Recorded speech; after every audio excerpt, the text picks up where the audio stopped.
વિદ્યાર્થી મિત્રો, શ્રી કેશવ મોડાસા હાઈસ્કૂલ પરિવાર વતીથી હું આપ સૌને જય સ્વામિનારાયણ કહું છું. વિદ્યાર્થી મિત્રો, આજે આપણે ધોરણ 11 વિષય તત્વજ્ઞાન એમાં જે પ્રકરણ 4 છે એ પ્રકરણ 4 ની અંદર પ્રતીકોનું મહત્વ એના વિશે આપણે ચર્ચા કરીશું.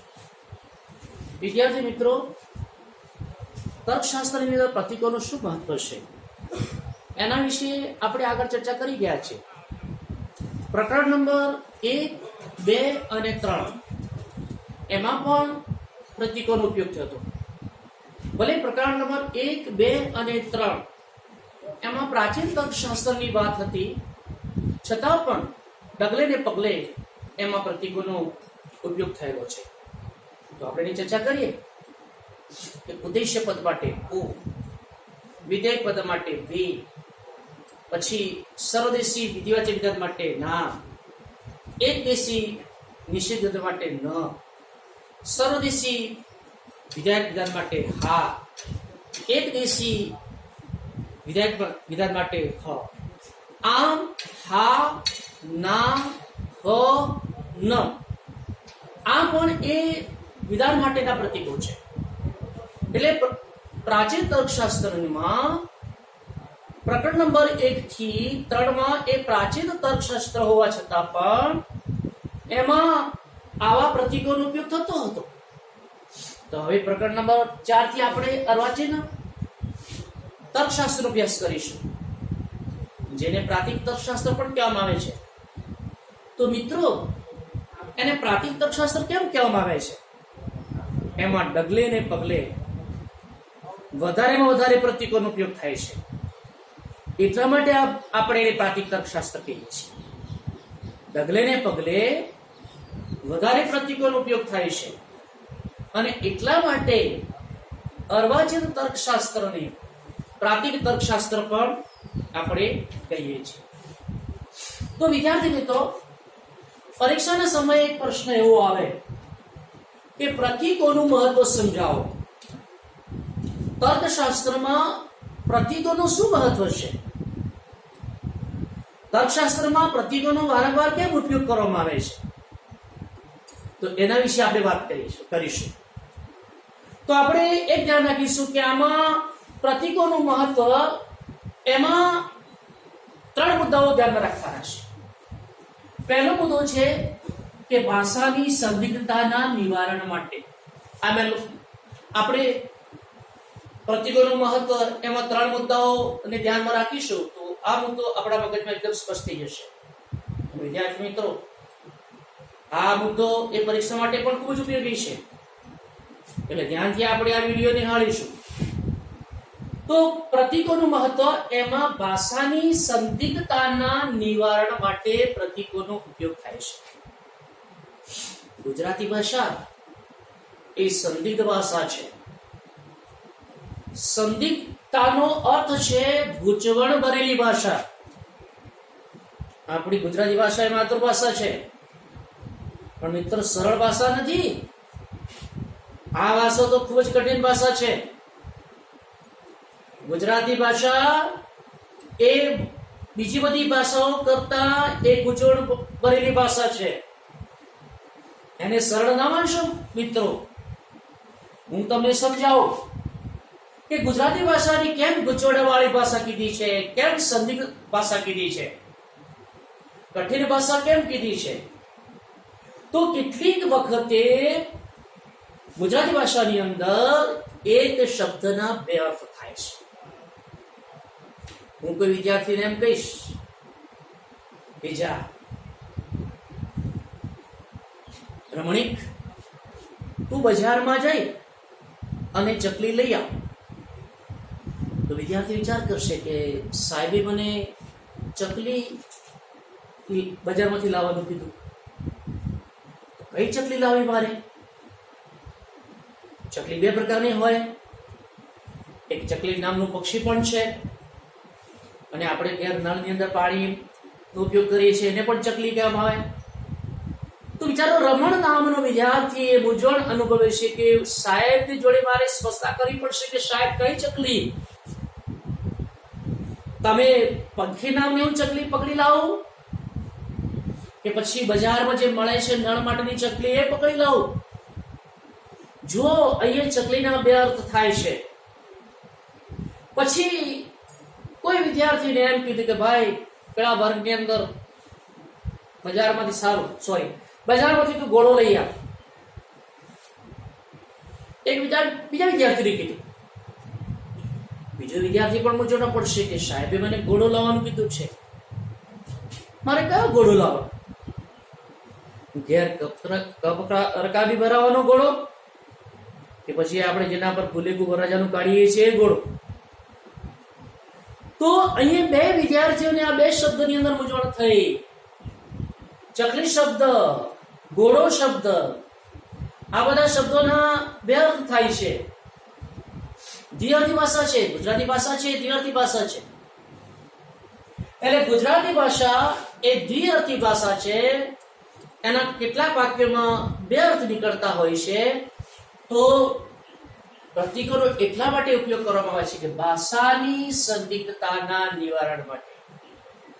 ગુજરાતી ભાષા એ ગૂંચવાડાવાળી ભાષા છે મિત્રો, અને ગૂંચવાડાવાળી ભાષા એનું જો નિવારણ કરવું હોય તો તર્કશાસ્ત્રમાં પ્રતીકોનો સૌથી વિશેષ ઉપયોગ કરવો પડે.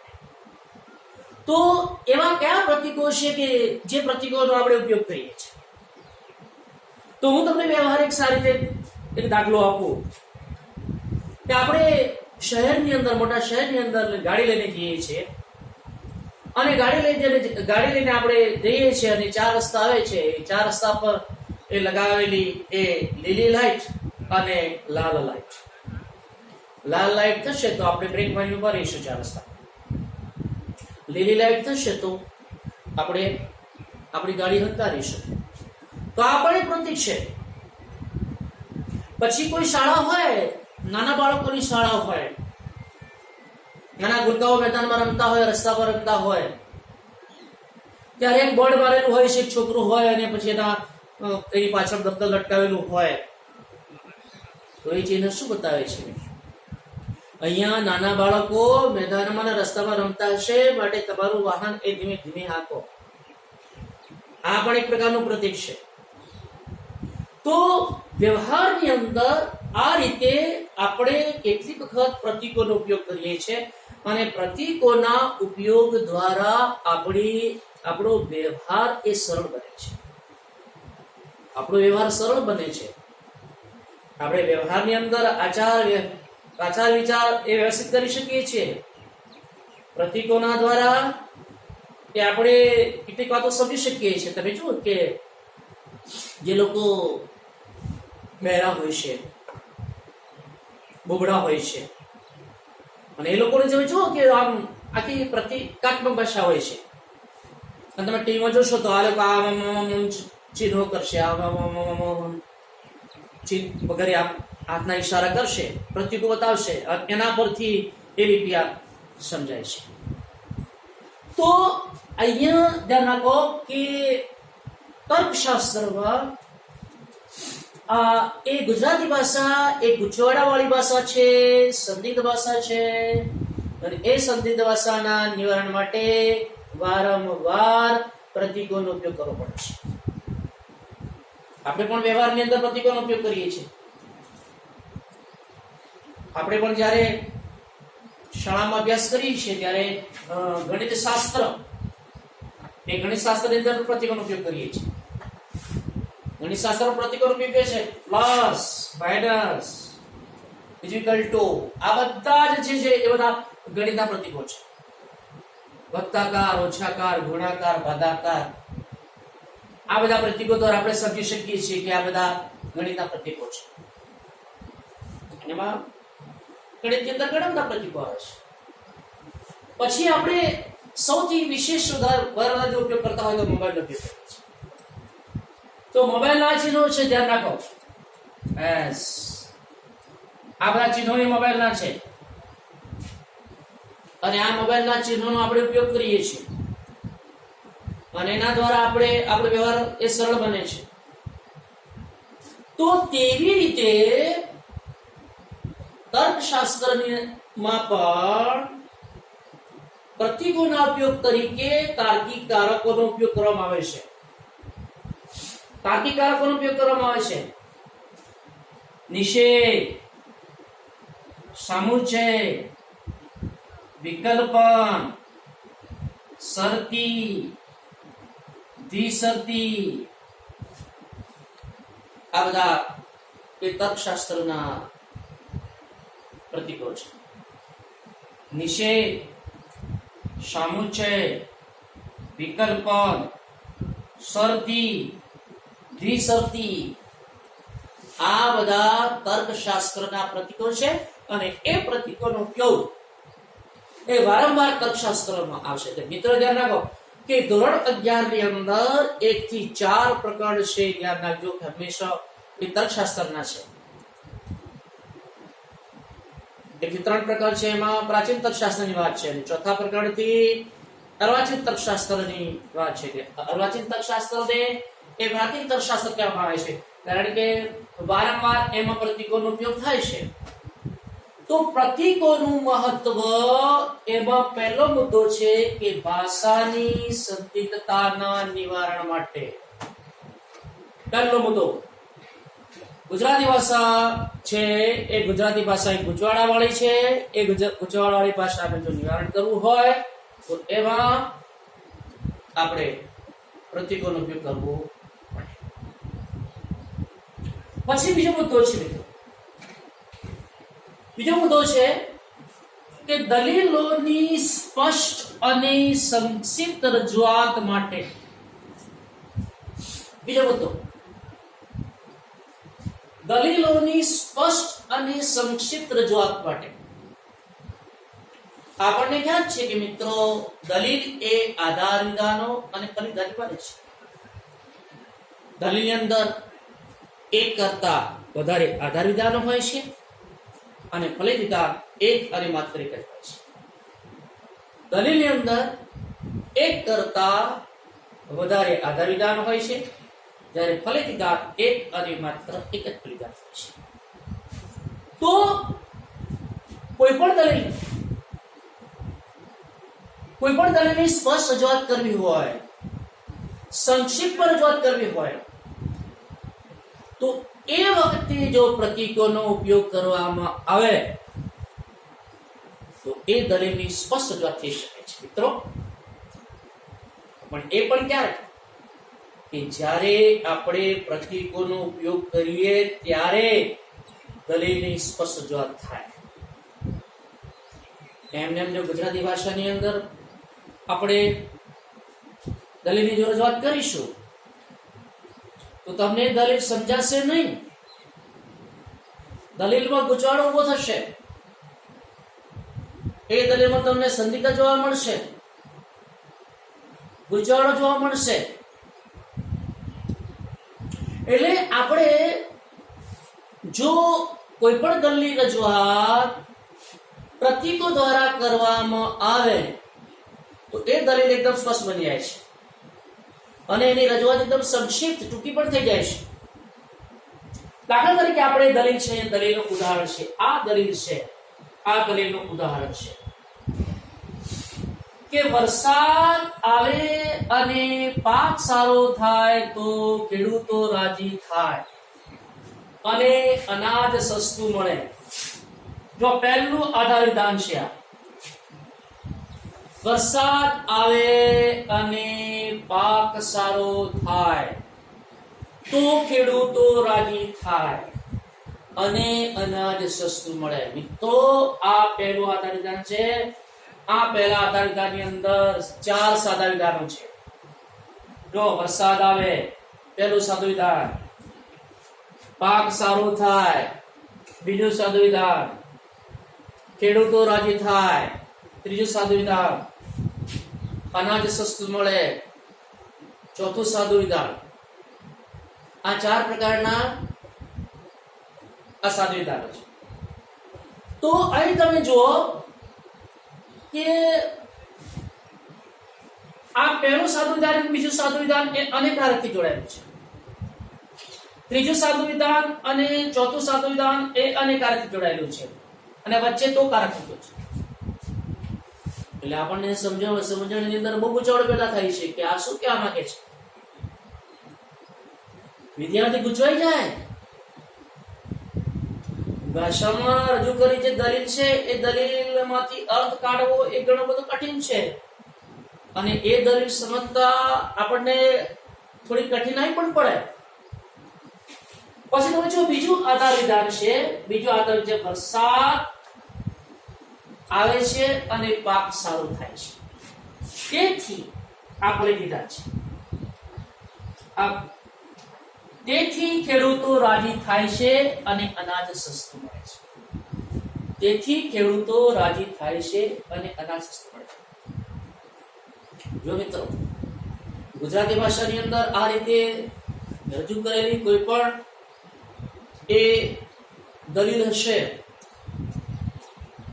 કોઈ પણ દલીલ હશે તો શું થશે કે આપણે એને સમજણમાં ગોટાળો પડશે. પણ એટલા માટે તમે જોયું કે તર્કશાસ્ત્રમાં આ જ દલીલની રજૂઆત જો પ્રતીકો દ્વારા કરવામાં આવે ને તો સમજવામાં એકદમ સરળ પડશે. દાખલા તરીકે તમે જો કે પહેલું આધાર છે વરસાદ આવે, ચલો એના માટે આપણે એ પ્રતીક લઈએ.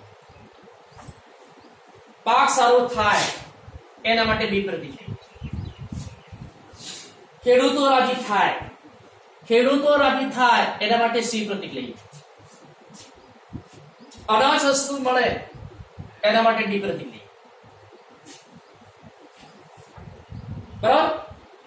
તો તમે જો પહેલા આધાર વિધાનની તમે રજૂઆત જોશો કે ભાઈ વરસાદ આવે અને પાક સારો થાય, કૌંસમાં એ સમુચય બી કૌંસ પૂરો અને માટે આ સમુચય પ્રતીક. વરસાદ આવે એના માટે એ પ્રતીક મૂક્યું, સારો પાક થાય એના માટે બી પ્રતીક મૂક્યું અને આ કૌંસો મૂક્યું. પછી તો માટે આપણે સૌથી મૂક્યું, ખેડૂતો રાજી થાય એના માટે સી મૂક્યું, બરાબર, અને એના માટે સમુચય મૂક્યું. અનાજ સસ્તું મળે એના માટે ડી પ્રતીક. પછી આપણે જોઈએ હવે બીજો આધાર વિધાન વરસાદ આવે છે એના માટે આપણે તમે ધ્યાન રાખો, વરસાદ આવે છે તો વરસાદ આવે છે એના માટે આપણે એ પ્રતીક, એ વરસાદ આવે છે અને સમુચય. પાક સારો થાય છે બી. તેથી માટે તેથી ખેડૂતો રાજી થાય સી અને સમુચય અનાજ સસ્તું મળે ડી. C સમુચય D. જો મિત્રો આ દલીલ છે એ ભાષામાં રજૂઆત થઈ છે અને આ દલીલ છે એની આપણે પ્રાતિક ભાષામાં રજૂઆત કરી. આ રજૂઆત એકદમ સંક્ષિપ્ત, એકદમ ટૂંકી અને વિદ્યાર્થીઓને સમજણ પડી જાય એવી આ રજૂઆત છે. તો બીજો મુદ્દો આપણે ધ્યાન રાખીશું કે દલીલોની સ્પષ્ટ અને સંક્ષિપ્ત રજૂઆત માટે પ્રતીકોનો ઉપયોગ કરવામાં આવે છે. આપણે બે મુદ્દા જોયા. ભાઈ ભાષાની સંદિગ્ધતાના નિવારણ માટે દલીલોની સ્પષ્ટ અને સંક્ષિપ્ત રજૂઆત કરવા માટે, અને ચોથો મુદ્દો છે મિત્રો કે બૌદ્ધિક શક્તિના બચાવ માટે. ત્રીજો મુદ્દો છે બૌદ્ધિક શક્તિના બચાવ માટે. આપણે જો બુદ્ધિ શક્તિનો બચાવ કરવો હોય તો પ્રતીકોનો ઉપયોગ કરવો જોઈએ. તો ત્રીજો મુદ્દો છે કે બૌદ્ધિક શક્તિના બચાવ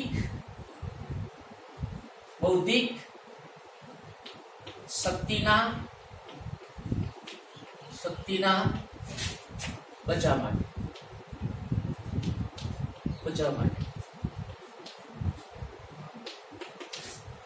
બૌદ્ધિક શક્તિનો બચાવ. મિત્રો તમે જો પ્રતીકોનો ઉપયોગ કરશો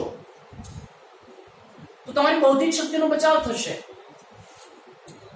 કેવી રીતે? દાખલા તરીકે આપણે એક ઉદાહરણ લઈએ કે હું એક ઉદાહરણ લઉં છું. આ પહેલું ઉદાહરણ છે.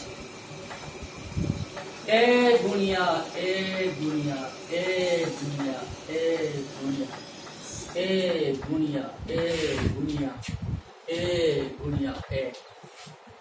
આ બુદ્ધિનો મેળ છે. અહીંયા કેટલા વખત A વપરાયો છે? 1 2 3 4 5 6 7 અને 8. તો બુદ્ધિ શક્તિનો બહુ જ વ્યય થાય છે.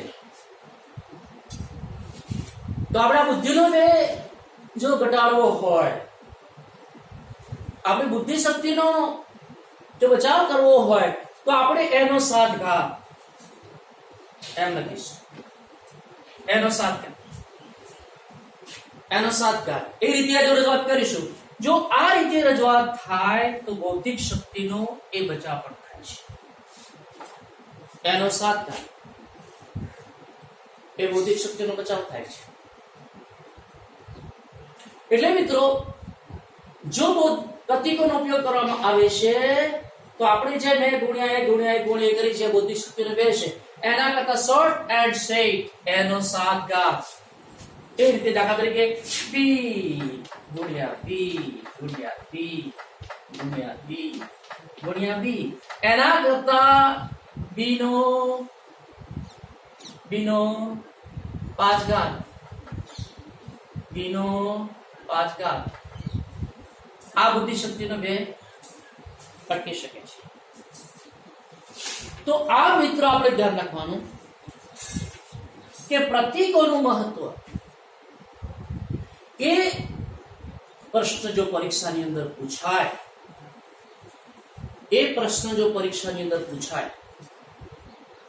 તો આપણે ધ્યાન રાખવાનું છે કે આપણે 3 મુદ્દાઓ આપણા મગજમાં કમ્પ્લીટ રાખવાના. કે પ્રતીકોના મહત્વની અંદર પહેલો મુદ્દો ભાષાની સંદિગ્ધતાના નિવારણ માટે, બીજો મુદ્દો દલીલની સ્પષ્ટ અને સંક્ષિપ્ત રજૂઆત માટે, અને ત્રીજો મુદ્દો બૌદ્ધિક શક્તિના બચાવ માટે. આ 3 મુદ્દાઓ તમે જો ધ્યાનમાં રાખશો મિત્રો, તો ચોક્કસ તમને આ મુદ્દો વ્યવસ્થિત સમજાશે. અને કાયમ માટે હું માનું છું કે તમે આ વિડીયો નિહાળશો અને પાઠ્યપુસ્તકનો થોડો ઉપયોગ કરી અને પછી આ પ્રશ્ન લખવાનો પ્રયત્ન કરશો, તો ચોક્કસ હું માનું છું કે આ પ્રશ્નમાં રહેલી તમારી જે મૂંઝવણ છે એ મૂંઝવણ ટળી જશે અને તમે પરીક્ષાની અંદર પૂછાય તો આ પ્રશ્નો તમે ન્યાય પણ આપી શકશો. એનો મને ખૂબ વિશ્વાસ છે. જય હિન્દ, જય ભારત.